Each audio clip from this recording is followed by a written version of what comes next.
Welcome back to my class 12 में 3 question बनाया जिसमें प्राइस ऑफ कमोडिटी यानी कि प्राइस ऑफ इलास्टिसिटी की डिमांड जो प्राइस ऑफ इलास्टिसिटी की डिमांड पर आधारित था।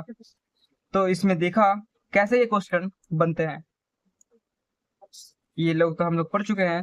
तो फर्स्ट है ये, a consumer buy 100 unit of the goods at the price of 5 per unit. When price change he buy 140 unit.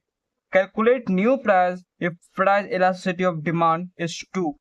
इसमें दिया हुआ है 100 यूनिट यानी कि Q1 एंड 5 पर यूनिट यानी कि P1 और ये दिया हुआ है 140 यूनिट यानी Q2 और ये EP। यहाँ लिखा हुआ है Q1 बराबर 100 यूनिट, P1 बराबर 5 और P2 बराबर 140, EP बराबर 2। हमको निकालना क्या है? तो P2 निकालना है। तो कैसे निकलेगा? इस फॉर्मूले के बेस पर निकलेगा। EP बराबर Q2 minus Q1 divided by Q into P1 divided by P1 into Q2। पहले हमने बनाया था तो ये गलत हुआ था, सेकेंड बार बनाया तो सही हो गया था। तो इसमें है Q2 बराबर 2 दिया हुआ है 100, Q1 140, Q2 एंड वह Q1 100 into 5 P2 minus 5। P2 कहाँ से आया? तो P2 यहाँ से आया। P2 क्योंकि नहीं दिया हुआ है तो यहाँ पर P2 का P2 उतारेंगे।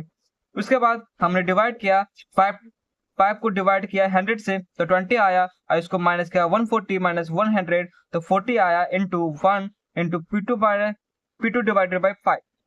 हमने P2 माइनस 5 को इधर आया लेफ्ट साइड में लेकर आया और 2 को इससे डिवाइड 1 से डिवाइड कर 2 को साइड में लेकर गया और 2 को एज इट इज ऊपर के EP का उतार चुका हूं।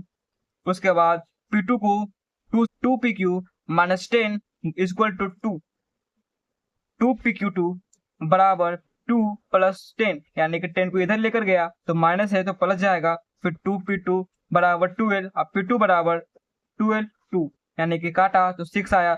एज इट इज आंसर सही आया। इसके बाद दूसरा क्वेश्चन मैंने देखा ये वाला, तो price elasticity of demand for a production is 1, a consumer buys 50 unit of the products at the price of 10 per unit.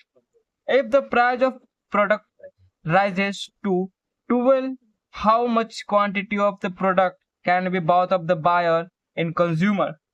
इसमें दिया हुआ है P1 बराबर 10, Q1 बराबर 50, Q2 हमें निकालना है और P2 बराबर 12, EP बराबर 1 और उसी बेस की फॉर्मूला पे लगा है EP बराबर Q2 minus Q1 divided by Q1 into P1 divided by P2 minus P1।